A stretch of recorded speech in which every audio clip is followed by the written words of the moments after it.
Hello class, स्वागत है आप सभी का हमारी इस छोटी सी कक्षा में। This side your educator Neetu Bairagi.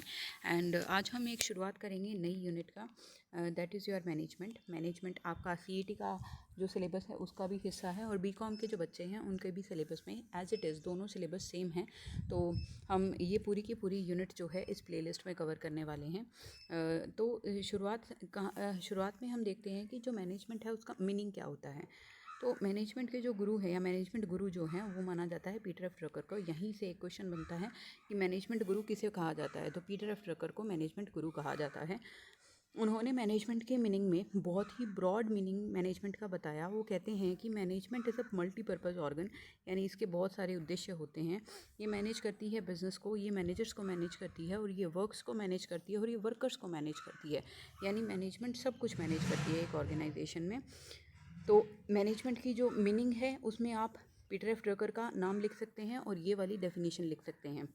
Secondly, traditional जो डेफिनेशन है, ऐसे लिखते हैं ना पेपर के स्ट्रक्चर में, बॉडी सबसे पहले मीनिंग फिर डेफिनेशन देन बॉडी पार्ट शुरू होता है।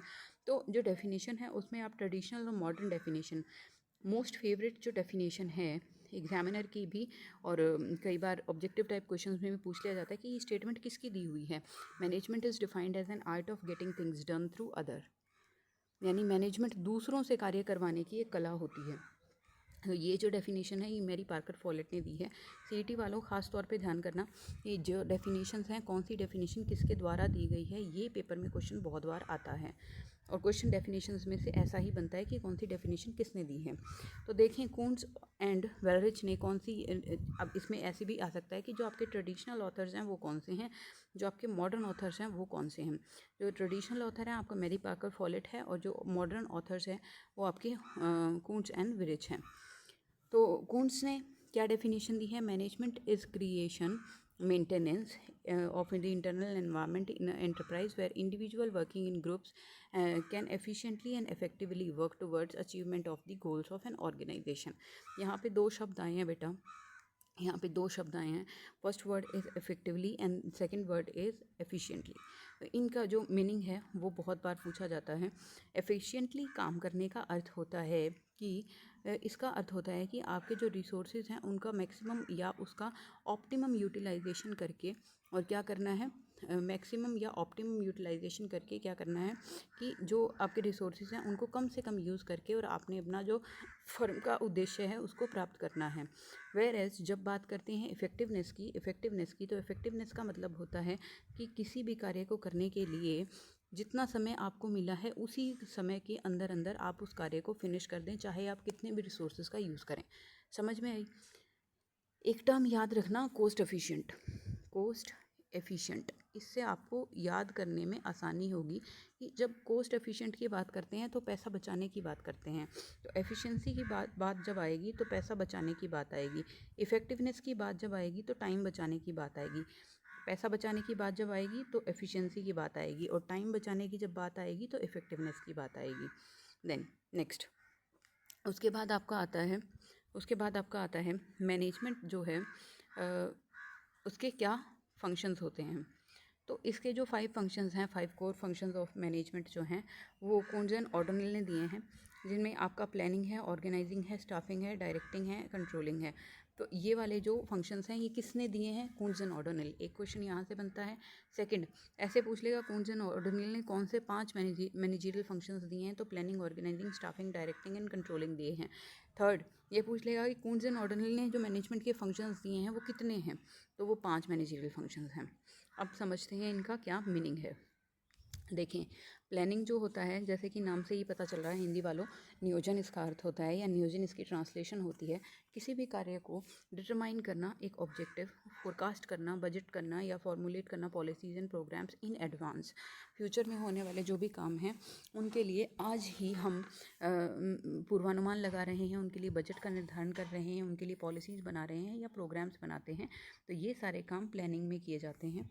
उसके बाद आपका आता है ऑर्गेनाइजिंग में आपने क्या है कि जो भी आपकी वर्क एक्टिविटीज़ हैं, इन फ्यूचर करने वाली जो भी प्रोग्राम्स हैं या जो भी आपकी इन फ्यूचर करने वाले काम होंगे उनको ग्रुप करना है। उनको ग्रुप करके, यानी फॉर एग्जांपल मैं ये कह दूँ कि प्रोडक्शन डिपार्टमेंट में ना ये वाले काम होंगे, ये वाले काम होंगे। जैसे हम अगर एक फर्नीचर मेकिंग फर्म का एग्जांपल ले रहे हैं तो मैं ये बोल देती हूँ कि जो भी प्रोडक्शन डिपार्टमेंट है ना, तो प्रोडक्शन डिपार्टमेंट में एक्टिविटीज़ क्या क्या होंगी। वहाँ एक टेबल बनाने के लिए टेबल की लेग्स बनाई जाएगी और टेबल का हेड बनाया जाएगा। तो जो टेबल का टॉप है ना वो एक पर्सन बनाएगा। एक्टिविटीज़ को मैंने ग्रुप कैसे किया, टेबल का टॉप बनाएगा और एक पर्सन टेबल की लेग्स बनाएगा। फिर मैंने उस पर्सन को वो ड्यूटी असाइन कर दी कि तुम टेबल का हेड बनाओगे या उसका टॉप बनाओगे, और दूसरे को बोल दिया कि तुम इसकी लेग्स बनाओगे, तीसरे को बोल दिया कि इसे असेंबल करोगे। ठीक है, तो ये होता है असाइनमेंट ऑफ ड्यूटीज़। फिर उसके बाद है डेवलप करना अथॉरिटी रिस्पॉन्सिबिलिटी रिलेशनशिप। उसके बाद उन तीनों को मैंने बोला कि तुम्हारा एक जनरल मैनेजर भी है जिसको तुम शाम को रिपोर्ट करोगी कि आज तुमने इतने सारे टेबल्स बनाए हैं।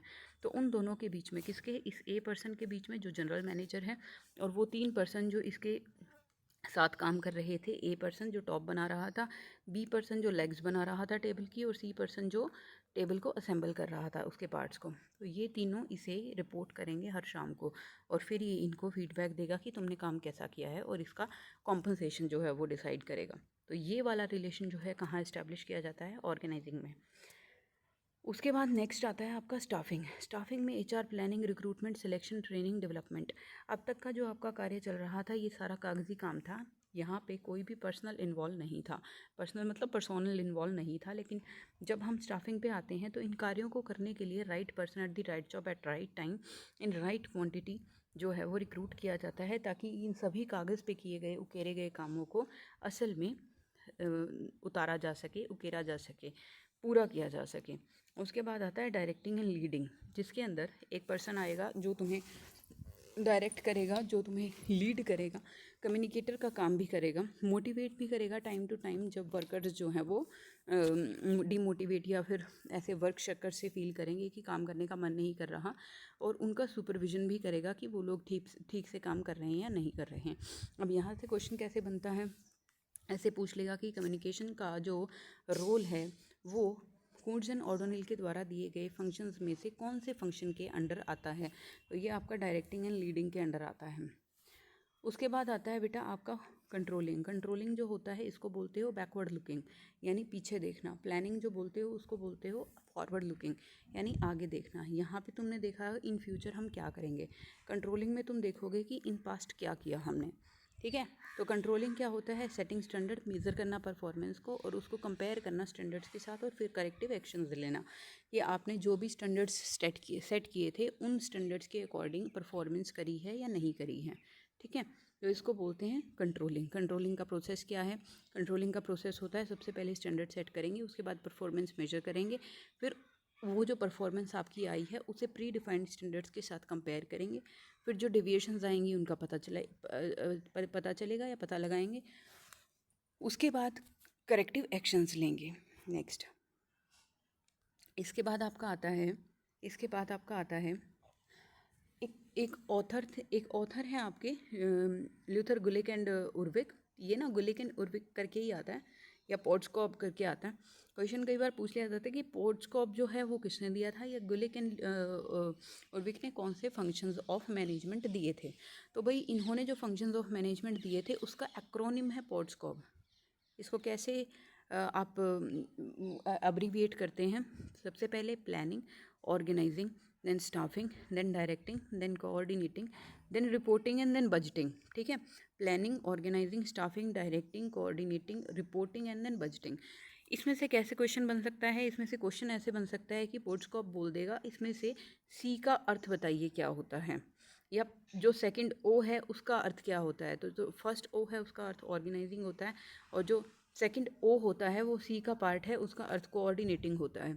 इस तरह से इसमें से ऑब्जेक्टिव टाइप क्वेश्चन बनेगा। देन एक क्वेश्चन बनता है कि गुलिक एंड उर्विक ने जो पोर्ट्सकॉप दिया है, या पोर्ट्सकॉप का जो कॉन्सेप्ट है वो किसने दिया है, तो गुलिक एंड उर्विक ने दिया है। नेक्स्ट आता है आपके लेवल्स ऑफ मैनेजमेंट। तो बेटा लेवल्स में जैसे कि हमारे पास एक टॉप लेवल होता है, एक मिडिल लेवल होता है, एक लोअर लेवल होता है। Top, middle and lower level management. हर एक मैनेजमेंट के लेवल पे कुछ पर्सन्स होते हैं जो काम कर रहे होते हैं, उनके ड्यूटीज़ अलग अलग होती हैं। जैसे कि टॉप लेवल पे बोर्ड ऑफ डायरेक्टर्स हैं, चीफ एग्जीक्यूटिव्स हैं एंड जनरल मैनेजर हो तुम्हारा टॉप लेवल पे होता है।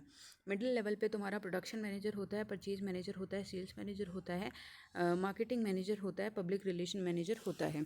यानी जो भी तुम्हारी सब एक्टिविटीज़ जो भी होती हैं ऑर्गेनाइजेशन में, उनके जो हेड्स होते हैं, एक जनरल हेड तो तुम्हारा हो गया टॉप लेवल पे, उसके बाद जो तुम्हारे डिपार्टमेंटल हेड्स होते हैं उनको तुम बोलते हो तुम्हारे मिडिल लेवल वाले मैनेजर्स। उसके बाद आते हैं जो शॉप लेवल पे, इसको ना फ्लोर लेवल या शॉप लेवल या फिर लोअर लेवल बोलते हैं।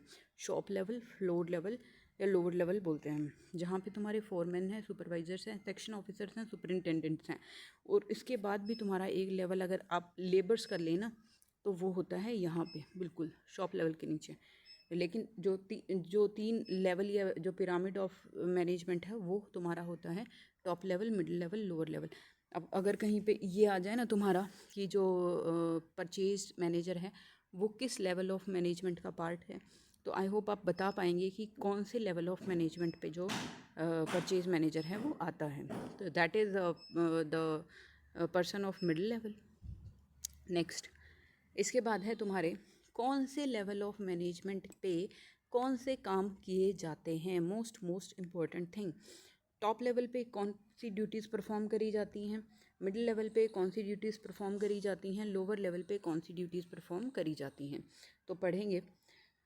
जो तुम्हारा टॉप लेवल होता है ना, वहाँ पे जो ऑब्जेक्टिव्स हैं, यानी पूरी फर्म का क्या उद्देश्य है, किस पर्पज़ से जो फर्म है उसको स्थापित किया गया है, वो डिटरमाइन करी जाएगी। उसके बाद तुम्हारे पॉलिसीज़ एंड प्लान्स को कहाँ डिटरमाइन करा जाएगा बेटा, टॉप लेवल पे। फिर तुम्हारी जो एक्टिविटीज़ हैं उनको कहाँ ऑर्गेनाइज़ किया जाएगा, टॉप लेवल पे। असेंबल करना सारे रिसोर्सेज को कहाँ पे, टॉप लेवल पे। परफॉर्मेंस अप्रेजल कौन करेगा, टॉप लेवल वाले। लिएजन विद आउटसाइड वर्ल्ड कौन करेगा, टॉप लेवल वाले। रिश्ते बनाना आउटसाइड वर्ल्ड के साथ, आउटसाइड वर्ल्ड मतलब बैंकर्स, मतलब पब्लिक है ना, मतलब गवर्नमेंट, उनके साथ जो रिश्ते बनाएगा वो कौन सा होगा, टॉप लेवल। उसके बाद नेक्स्ट आता है तुम्हारा मिडिल लेवल। मिडिल लेवल पे क्या क्या काम करे जाते हैं, interpretation of the policies of lower level. तो जो तुम्हारी ये तुम्हारा टॉप लेवल आएगा, लो लेवल नहीं आएगा, इधर टॉप लेवल आएगा। तो जो हमारी टॉप लेवल की जो भी पॉलिसीज़ हैं उसकी इंटरप्रिटेशन कौन सा करेगा, मिडिल लेवल। उसके बाद ऑर्गेनाइज करेगा डिपार्टमेंट्स की एक्टिविटीज़ को, ठीक है, ऑर्गेनाइज करेगा डिपार्टमेंट। यहाँ पे इन्होंने ऑर्गेनाइज करी थी ओवरऑल एक्टिविटीज़, किसने, टॉप लेवल वालों ने। अब वो ऑर्गेनाइज होकर डिपार्टमेंट्स में आई हैं। अब जो डिपार्टमेंट्स में ऑर्गेनाइजेशंस होंगी एक्टिविटीज़ की, वो मिडिल लेवल मैनेजर करेगा। यानी प्रोडक्शन डिपार्टमेंट की प्रोडक्शन मैनेजर करेगा, तुम्हारा मार्केटिंग डिपार्टमेंट की मार्केटिंग मैनेजर करेगा, है ना, इस तरह से। उसके बाद ये क्या काम करते हैं, रिक्रूटमेंट एंड सिलेक्शन करते हैं एम्प्लॉयज़ का। कौन बताता है, टॉप लेवल वाले बताते हैं कि इतने एम्प्लॉयज़ चाहिए, उन्हें रिक्रूट करो। कौन रिक्रूट करेगा, मिडिल लेवल वाले करेंगे। उसके बाद ये पीपल को मोटिवेट करते हैं, क्योंकि पीपल के साथ डायरेक्ट इंटरेक्शन जो है, लोअर लेवल वालों के साथ डायरेक्ट इंटरेक्शन जो है बेटा, वो किसका है, इनका तो नहीं है, इनका तो नहीं है, तो किसका है, मिडिल लेवल वालों का है। तो इन लोगों को मोटिवेट कौन कर सकता है, क्योंकि अल्टीमेटली काम करवाना किससे है भाई, अल्टीमेटली काम करवाना किससे है, अल्टीमेटली तो काम हमने लोअर लेवल वालों से करवाना है ना। तो लोअर लेवल वाले जो हैं उनको मोटिवेट कौन कर सकता है, मिडिल लेवल वाले। उसके बाद जो कंट्रोलिंग करना है या इंस्ट्रक्ट करना है एम्प्लॉयज़ को, वो काम कौन करता है, मिडिल लेवल वाले करते हैं। उसके बाद है तुम्हारा थर्ड जो लेवल है, that is your lower level या सुपरवाइजरी लेवल। बेटा सुपरवाइजरी लेवल जो होता है वो तुम्हारे ग्रीवियंसेस जो होते हैं वर्कर्स के, उससे डील करता है। जो बिल्कुल ये बोलते हैं ना, जो मजदूर वर्ग होता है उसके साथ कौन जुड़े होते हैं, उसके साथ उनके इमीडिएट सुपरवाइजर्स जुड़े होते हैं। तो उनकी जो शिकायतें आएंगी वो मिडिल लेवल तक कौन लेकर जाएगा, वो सुपरवाइजर्स लेकर जाएंगे, ठीक है। वो उस पे जो इंस्पेक्टर्स होते हैं वो लेकर जाएंगे। उनको अच्छी वर्किंग कंडीशंस नहीं मिल रही हैं तो वो कौन इंश्योर करेगा, लोअर लेवल वाले इंश्योर करेंगे कि जो वर्कर्स हैं, जो लेबर्स हैं, उसको अच्छी वर्किंग कंडीशंस मिले, जो वर्कर्स हैं उनकी सेफ्टी हो। ये ना सीईटी वालों के तो सिलेबस में भी अलग से दिया हुआ है, वर्कमेंस कॉम्पनसेशन एक्ट है तुम्हारा, और जो तुम्हारा पेमेंट ऑफ वेजेस एक्ट है वो तुम्हारे सिलेबस में भी दिया हुआ है। तो ये सारे जो एक्ट्स हैं इनकी इम्प्लीमेंटेशन कौन सा लेवल करता है, ये तुम्हारा लोअर लेवल या सुपरवाइजरी लेवल करता है। अगर कहीं पेपर में क्वेश्चन में पूछ लिया जाए कि जो तुम्हारे लेबर से रिलेटेड लॉ हैं उनकी इम्प्लीमेंटेशन मैनेजमेंट में कौन सा लेवल करता है, तो आई होप आप बता पाएंगे कि लोअर लेवल। वहाँ पे 3 ऑप्शन देख के ये नहीं टिक कर देना कि टॉप लेवल सबसे ऊपर होता है भाई तो टॉप लेवल नहीं। लोअर लेवल या सुपरवाइजरी लेवल जो होता है वो इम्प्लीमेंट करता है तुम्हारे जो भी लॉ हैं उनको किसी ऑर्गेनाइजेशन में, और ये हेल्प करता है मिडिल लेवल को रिक्रूटमेंट एंड सिलेक्शन में। कैसे हेल्प करता है? अब जो मिडिल लेवल वाले हैं उनको जब तक पता नहीं होगा कि कितनी ज़रूरत है लेबर की, तब तक वो कैसे रिक्रूट करेंगे, है ना? किस टाइप के वर्कर्स चाहिए, लाइक स्किल्ड चाहिए, अनस्किल्ड चाहिए, सेमी स्किल्ड चाहिए, तो ये बातें कौन बताएगा? लोअर लेवल वाले बताएंगे। उसके बाद जो वर्कर्स की सजेशंस हैं उसको ये वेलकम करते हैं और उनको कहाँ आगे पास ऑन करते हैं? मिडिल लेवल, और मिडिल लेवल वाले किसे बताएंगे? टॉप लेवल को। उसके बाद मेंटेन करना क्वालिटी स्टैंडर्ड्स, जो भी क्वालिटी स्टैंडर्ड्स हैं उसको अल्टीमेटली मेंटेन कौन करता है? लोअर लेवल या सुपरवाइजरी लेवल करते हैं। सेट कौन करता है? टॉप लेवल करता है, ठीक है। हाँ जी मैम, आगे चलते हैं। Then comes your most important topic which is management skills. Management skills, तो मैनेजमेंट स्किल्स तुम्हारे कौन कौन से होते हैं? ये जो मैनेजमेंट स्किल्स है ना, इससे पिछली बार भी क्वेश्चन आया था। ये सबसे पहला क्वेश्चन बेटा यहाँ से क्या बनता है कि जो मैनेजमेंट के स्किल्स हैं, रॉबर्ट एल कार्ट्स, ये है इनका नाम, रॉबर्ट एल कार्ट्स। इन्होंने जो मैनेजमेंट के स्किल्स दिए हैं वो कितने दिए हैं? तो इन्होंने टोटल 10 स्किल्स दिए हैं। कितने हेड्स में दिए हैं? 3 हेड्स में दिए हैं। पहला हेड कौन सा है? Technical skill. दूसरा कौन सा है? Human skill. तीसरा कौन सा है? Conceptual skill. बेटा अगेन सुनो, ध्यान से सुनो, क्या बोला मैंने बोला कि मैनेजमेंट के जो स्किल्स हैं वो कौन कौन से होते हैं, या एक मैनेजर के पास कौन कौन से स्किल्स होना ज़रूरी है, कौन कौन से लेवल पे कौन कौन से स्किल्स की आवश्यकता होती है। एक विद्वान थे रॉबर्ट कार्ट्स, उन्होंने बताया कि 3 मैनेजरियल स्किल्स की आवश्यकता होती है, जो कि एक एसेंशियल, जो एक तुम्हारी सक्सेसफुल मैनेजमेंट है उसके लिए एसेंशियल होते हैं। इन्होंने कहा कि technical, human and conceptual skills होते हैं, ठीक है। Technical, human and conceptual skills होते हैं जो कि रिक्वायर्ड होते हैं वेरियस लेवल्स पे। हाँ, वो जो 10 वाला है ना वो मैं तुम्हें आगे बताती हूँ, वो तुम्हारे लीडर, लेसन और वो वाला। तो यहाँ देखो वो रोल्स होते हैं मैनेजर के, वो सॉरी रोल्स होते हैं, और ये तुम्हारे स्किल्स होते हैं। तो स्किल्स तुम्हारे 3 हैं, रॉबर्ट एल कार्ट्स ने दिए हैं, और जो 10 मैंने बताया था वो तुम्हारे होते हैं रोल्स ऑफ द मैनेजर। देखो टेक्निकल स्किल जो हैं उसके अंदर क्या होता है, जो तुम्हारी टेक्निकल नॉलेज या प्रोफिशिएंसी होती है वो तुम्हें आनी चाहिए। टूल्स को यूज़ कैसे करना है, मशीन्स को यूज़ कैसे करना है। तो एक जनरल मैनेजर को तो आई थिंक इतनी ज़्यादा ज़रूरत नहीं होती, असल में नहीं होती, उसे थियोरेटिकल नॉलेज की ज़्यादा ज़रूरत होती है ये, और उसे कॉन्सेप्चुअल नॉलेज की ज़्यादा ज़रूरत होती है। वेयर एज जो पर्सन इस लेवल पे काम कर रहा है ना बेटा, जो पर्सन इस लेवल पे काम कर रहा है, लेवल समझ में आए ना, जो तुम्हारा मिडिल लेवल है ना, वहाँ पे लोगों के साथ डील करी जाती है, यहाँ पे मशीनरी के साथ डील करी जाती है, यहाँ पे नॉलेज के साथ डील करी जाती है। तो क्या होगा जो तुम्हारा होगा ना टॉप लेवल, इधर इस डायग्राम को देखो, यहाँ से तुम्हें इजीली समझ आएगा, इससे इजीली समझ आएगा। रॉबर्ट एल कार्ट्स जो थे ना वो ये बोलते थे, कहते कि जो कॉन्सेप्चुअल स्किल है ना वो टॉप लेवल पे उसकी आवश्यकता ज़्यादा होगी, ह्यूमन स्किल जो है वो मिडिल लेवल पे ज़्यादा आवश्यक है, टेक्निकल स्किल्स जो हैं वो तुम्हारे सुपरवाइजरी लेवल या लोअर लेवल पे ज़्यादा, लोअर लेवल नहीं इन्होंने बोला सुपरवाइजरी लेवल पे ज़्यादा ज़रूरी होता है। और टॉप लेवल क्या करता है? पॉलिसी मेकिंग करता है, प्लानिंग करता है, क्वालिटी कंट्रोल, इवैल्यूएशन। देन तुम्हारा अच्छा यहाँ ये चीज़ देखना, क्वालिटी कंट्रोल या क्वालिटी मेजर्स या क्वालिटी स्टैंडर्ड्स जो है वो इस्टेब्लिश करेगा टॉप लेवल, और क्वालिटी को मेंटेन करके रखता है तुम्हारा जो सुपरवाइजरी लेवल होता है वो। पीछे अगेन वो एक ना, इधर इधर देखा ना तुमने, इधर देखा ना, मेंटेनेंस ऑफ क्वालिटी स्टैंडर्ड कौन करता है बेटा? मेंटेनेंस ऑफ क्वालिटी स्टैंडर्ड कौन करता है? लोअर या सुपरवाइजरी लेवल। और डिटरमाइन कौन करता है क्वालिटी को? टॉप लेवल, ठीक है। तो अगेन चलते हैं फिर से एक क्रक्स छोटा सा, मैंने कहा कि जो कॉन्सेप्चुअल नॉलेज है ना वो टॉप लेवल वाले पर्सन को ज़्यादा आवश्यक है होना, मिडिल लेवल वाले को एग्जीक्यूट करनी है सारी की सारी एक्टिविटीज़, जो सुपरविज़न और मॉनिटर करना है एक्टिविटीज़ को, तो इसके पास ह्यूमन स्किल्स ज़्यादा, उसे टैकल करना आना चाहिए टॉप लेवल वालों को भी और लोअर लेवल वालों को भी, क्योंकि ये जो पर्सन है ना, ये पर्सन जो बीच में है, ये इससे भी बात करेगा, ये इससे भी बात करेगा, और इस पर्सन के बीच का जो माइंड सेट है उसका ज़मीन आसमान का अंतर होगा। तो ये जो पर्सन है इसको इन दोनों से बात करनी आनी चाहिए, इसको इतने ह्यूमन स्किल्स होने चाहिए कि वो टॉप लेवल वाले से भी बात कर सके और वो टेक्निकल लेवल या सुपरवाइजरी लेवल वाले पर्सन से भी बात कर सके, क्योंकि इसने एग्जीक्यूट करवाना है एक्टिविटीज़ को, इसे सुपरवाइज करना है, इसे मॉनिटर करना है सारी चीज़ों को। उसके बाद तुम्हारा जो टेक्निकल स्किल्स होती हैं वो कहाँ ज़्यादा ज़रूरी होती हैं, रूटीन टास्क्स में, कॉन्सेप्ट जो तुम्हारी को कमिट, ये तुम्हारी वो होती है कॉन्करेंट एक्टिविटीज़, जो रोज़ की जो चलती है ना, वो वाली एक्टिविटीज़ जो होती हैं वो टेक्निकल या फिर तुम्हारे सुपरवाइजरी लेवल पे करी जाती हैं। तो रूटीन टास्क जो होती हैं उनको उनका जो करने का ड्यूटी है वो है तुम्हारा सुपरवाइजरी लेवल वाले का। उसके बाद तुम्हारी आती है but other characteristics of management, या उसका जो नेचर है मैनेजमेंट का वो क्या होता है।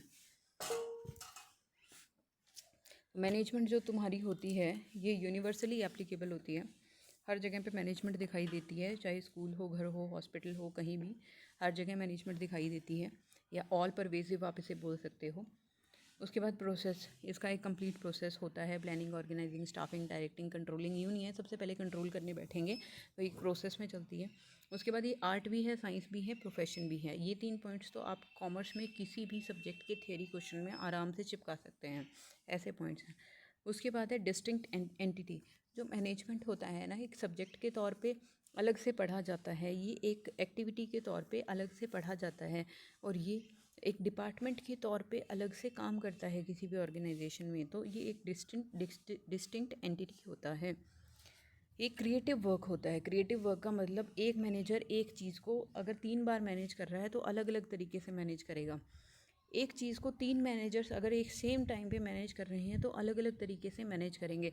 अगर किसी ऑर्गेनाइजेशन में फॉर एग्जांपल लेते हैं कि स्ट्राइक हो रही है मज़दूरों की, तो फर्म ए का जो पर्सन है वो अलग तरीके से बिहेव करेगा, बी का पर्सन जो है, पर्सन मतलब उसका जनरल मैनेजर किसी अलग तरीके से वर्कर्स के साथ डील करेगा, और सी का जो मैनेजर है वो वर्कर्स के साथ किसी और तरीके से अपनी क्रिएटिविटी के अनुसार वो डील करेंगे।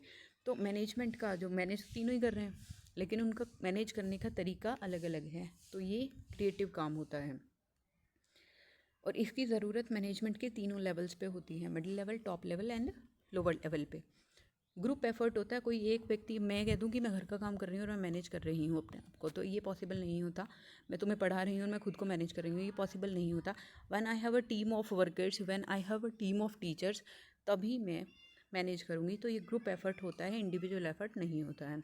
इसकी ज़रूरत सभी लेवल्स पे होती है, किसके, ऑर्गेनाइजेशन के, मिडिल लेवल, टॉप लेवल और लोअर लेवल पे।